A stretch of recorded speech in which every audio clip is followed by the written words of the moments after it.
I want to tell you about the morning I almost didn't get out of bed. Not because I was sick, not because my body failed me, though at 93, believe me, it tries to fail me every single day. No, I stayed in that bed because for the first time in almost 70 years, I couldn't find a single reason to get up. My wife had been gone 8 months. My best friend, a man I served with, a man who called me every single morning for 11 years without missing one single day. He passed 2 weeks before that. And my daughter, God love her, was 3 states away raising her own grandkids and could only call on Sundays. Yeah, I lay there in that quiet house, listening to a clock I'd never noticed ticking before, and I thought to myself, well, maybe this is just what's left. Maybe this is what being old really means. Here's the thing, though. That morning didn't break me. It saved me, because it forced me to sit down, right there on the edge of that bed, still in my pajamas, and ask myself a question most folks don't ask until it's almost too late. What actually makes an old man happy? Not comfortable, not distracted, not just getting by, happy. I spent the next few years testing every answer I could find. I talked to old veterans in my support group. I talked to my pastor. I talked to a 101-year-old woman at my grocery store who moved slower than a Sunday sermon, but smiled bigger than anybody I'd ever met. I made mistakes. I wasted time on things that looked like happiness but weren't, and eventually I found 7 habits, simple, almost embarrassingly simple, that turned that empty house into the happiest years of my whole life. By the time I'm done telling you this, you're going to understand why I mean that. Stick with me now, because habit number 4 is the one that changed everything, and I promise you, it's not what you think.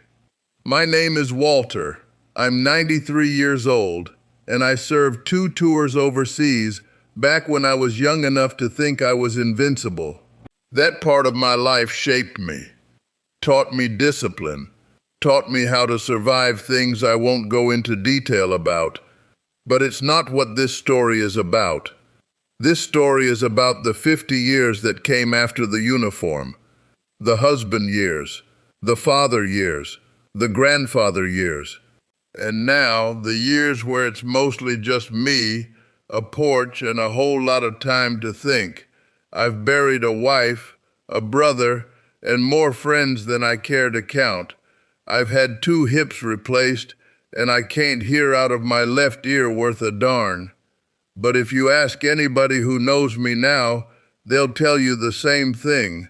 Walter's one of the happiest men they've ever met. I didn't get here by accident. Let me tell you how. The first habit is the one I almost skipped talking about, because it sounds too small to matter. But here's the truth. Small things, done every single day, become the whole shape of your life. Big moments don't build a life. Mornings do. After my wife passed, my mornings were a mess. I'd wake up, lie there staring at the ceiling fan, and let my mind wander to every ache in my body and every person I'd lost. By the time I finally got up, I was already exhausted, and I hadn't done a single thing yet. One of the men in my support group, a Navy man named Curtis, told me something that stuck with me. He said, "Walter, your mind is like a garden. If you don't plant something in it first thing in the morning, weeds will grow there whether you like it or not." So I built myself a ritual, nothing complicated. I get up, I make my coffee, real coffee, not that instant stuff, because at 93 I've decided some pleasures are non-negotiable, and I sit by the window for 10 minutes before I do anything else. No phone, no news, just coffee, quiet, and one simple question I ask myself: what's one thing I'm looking forward to today? Some days the answer is small. The mail carrier usually waves at me. Other days it's bigger. My granddaughter's calling tonight. But here's the thing. Once your mind has an answer to hold on to, the weeds don't get a chance to grow. You've already planted something better. I've come to believe that most unhappiness in old age isn't caused by our circumstances. It's caused by an unguarded mind first thing in the morning. Guard those first 10 minutes like you'd guard anything precious, because you are. Now, I'm not about to stand here. Well, sit here. My knees don't let me stand for long, and tell you to go run a marathon at 93. That's not realistic, and frankly, it's not necessary. Here's a lesson I learned the hard way. After my second hip surgery, a young physical therapist, sweet girl, maybe 25 years old, told me something I've never forgotten. She said, "Walter, the goal isn't exercise. The goal is movement. Your body doesn't know the difference between a gym and a garden." That hit me differently than any workout plan ever had, because exercise sounds like punishment. Movement sounds like living. So now, every single day, rain or shine, I move. Some days that's a 20-minute walk around the block, slow as molasses, stopping to talk to whoever's out mowing their lawn. Other days, when my knees are angry with me, it's just standing up from my chair 15 times while the coffee brews, or stretching my arms toward the ceiling like I'm reaching for something. It doesn't have to look impressive. It just has to happen. Here's a truth nobody tells you when you get old. Your body is a lot like an old truck engine. Let it sit too long, and it forgets how to run smooth.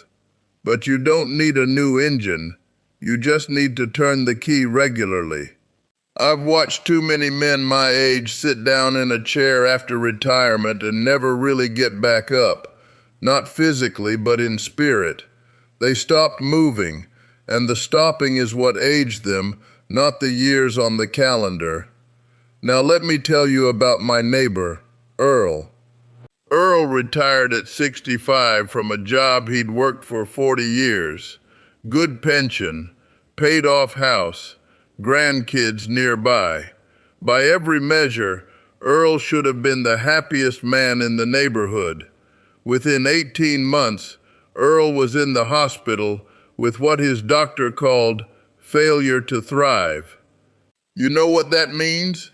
It means his body was healthy, but something inside him had simply stopped trying. His wife told me later, tears in her eyes, he just didn't have anything to get up for anymore. That story terrified me because I recognized the road Earl was walking. After I retired, I felt that same pull, that quiet whisper telling you that your usefulness is over, that the world doesn't need anything else from you. So I made myself a rule: always have one purpose, no matter how small. For a while, my purpose was simple. I fed the birds outside my kitchen window every morning. Sounds silly, doesn't it? An old veteran, feeding sparrows like it's some kind of sacred duty. But here's the thing, those birds needed me. Every single morning, something in this world depended on me showing up. And that need, small as it was, gave my days a shape they wouldn't have had otherwise. Later, my purpose grew. I started mentoring a young man down the street whose father wasn't around. We'd sit on my porch and I'd teach him things. How to shake a man's hand properly, how to fix a leaky faucet, how to speak to a woman with respect. That boy is 22 now, and last month he called me just to tell me he got a promotion. You want to know what happiness feels like at 93? That phone call.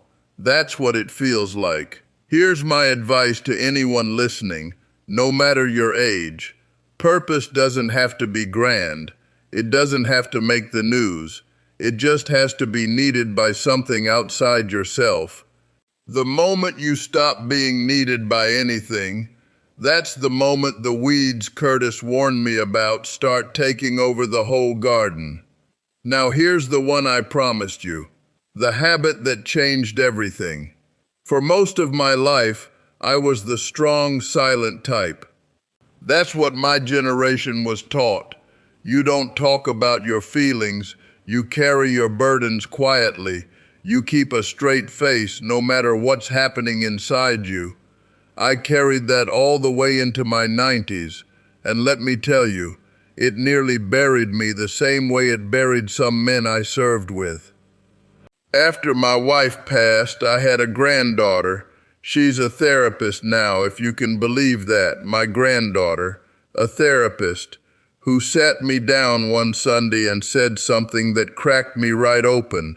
She said, "Grandpa, you've spent your whole life protecting everybody from your pain. When are you going to let somebody carry a little of it with you?" I got defensive at first, told her old men don't need to sit around talking about their feelings like it's some talk show. But she just looked at me, patient as ever, and said, "Grandpa, feelings you don't talk about don't disappear. They just move into your body instead." She was right. My back pain got worse the year my wife died. My blood pressure climbed. My doctor kept asking if something was wrong, and I kept saying no, I'm fine, when the truth was I hadn't cried once since the funeral. So I made myself do something uncomfortable.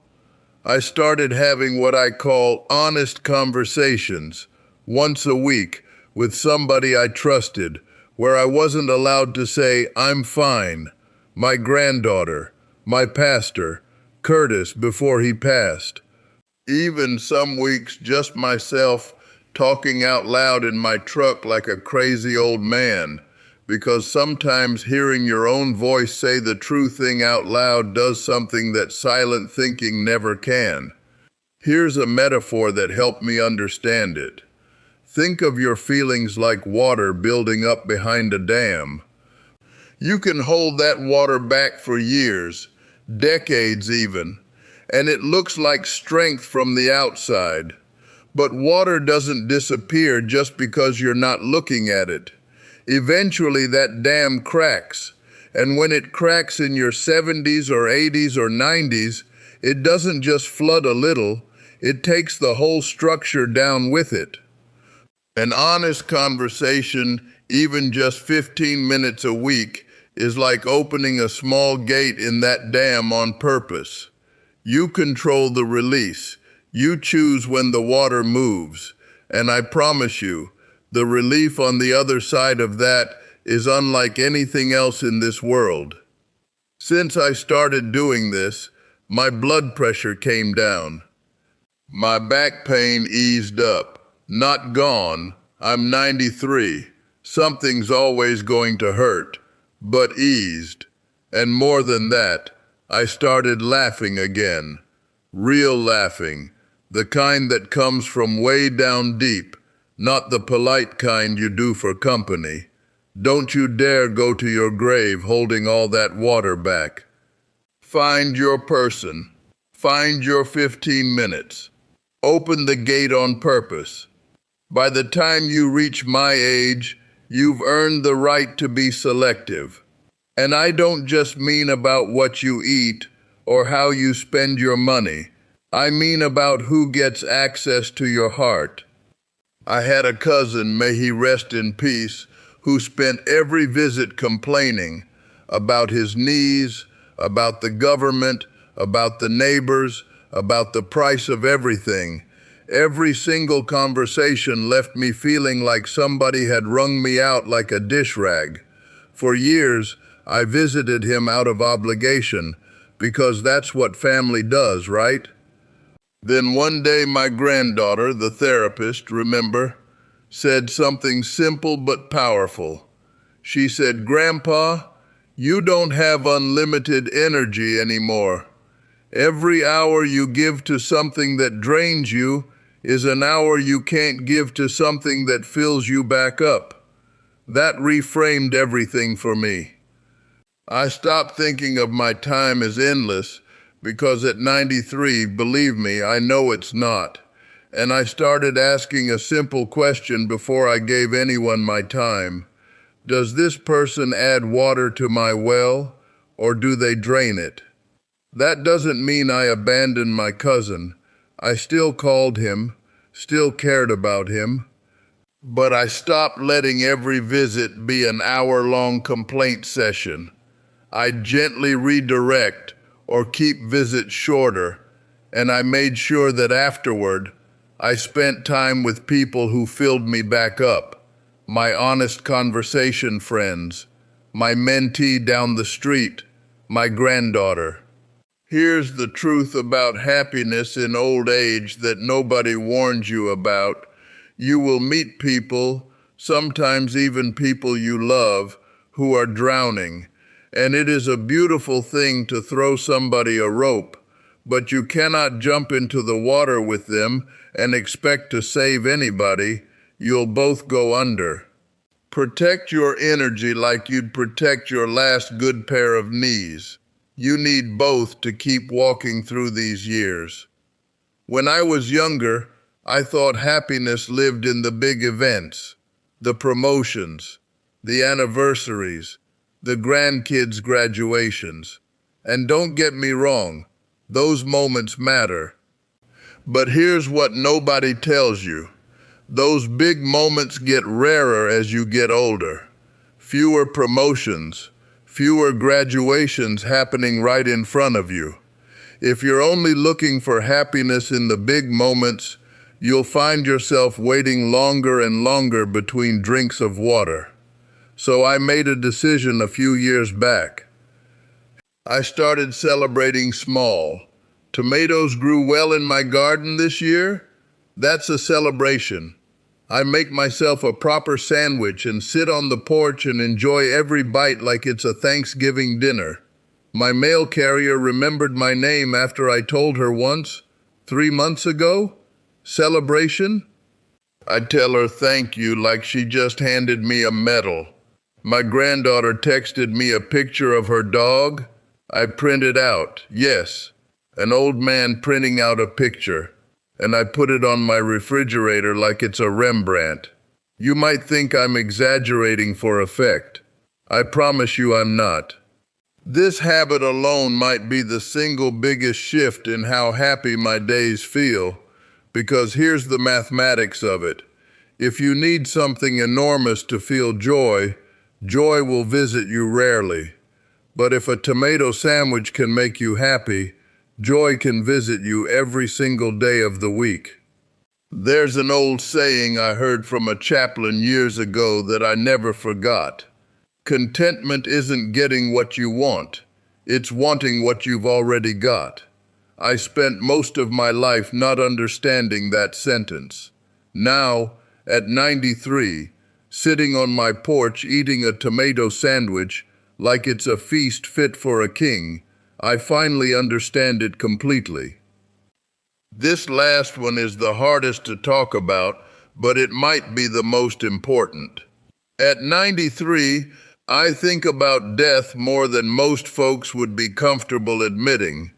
It's not morbid, it's just mathematics. I've buried more people than I've kept. I know the road ahead of me is shorter than the road behind me. For a long time, that thought terrified me into a kind of frozen silence. I avoided talking about it. I avoided even thinking about it directly. But avoiding the clock doesn't stop it from ticking. It just means you spend your remaining time distracted by fear instead of present in your life. A hospice nurse who used to visit my late wife told me something I've carried ever since. She said, "Walter, the people who die the most peacefully aren't the ones who feared death the least.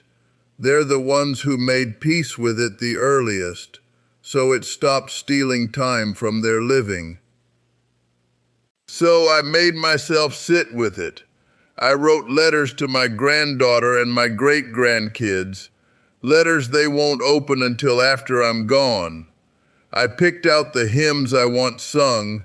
I told my pastor exactly what I believe happens next and why I'm not afraid of it. And here's the strange thing that happened once I did all that. The fear loosened its grip. Not completely. I'm human, not a saint, but enough that I stopped spending my mornings dreading the end and started spending them enjoying the actual morning in front of me. Think of it like this. Fear of the clock is like standing in a beautiful garden with your back turned, staring at the gate, waiting for it to open. You can feel the flowers around you, the sun on your back, but you're not really seeing any of it because your eyes are locked on that gate. Making peace with the clock means finally turning around. The gate's still there. It'll still open eventually. But now you get to actually see the garden while you're standing in it. So there they are, 7 habits, none of them complicated, none of them requiring money or perfect health or some secret nobody else knows. A protected morning, a little movement, a small purpose, an honest conversation, careful energy, small celebrations, and peace with the clock. I think about that morning I told you about at the beginning, the one where I couldn't find a reason to get up. I think about how close I came to just letting the weeds take over that garden for good.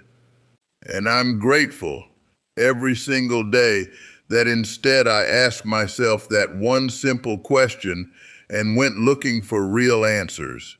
If you're listening to this and you're my age, or you're caring for somebody who is, I hope one of these 7 habits finds a home in your life the way they found a home in mine. And if you're younger, listening out of curiosity, well, let me tell you something. Don't wait until you're 93 to start planting these seeds. Start this morning. Start with the coffee, the 10 minutes, the one thing you're looking forward to. I'll leave you with this. Happiness in old age was never about avoiding loss. I've lost more than most men could bear, and I'm still here, still smiling, still eating my tomato sandwiches on the porch. Happiness was about what I chose to plant in the time I had left. Go plant something today. I promise you, it's not too late.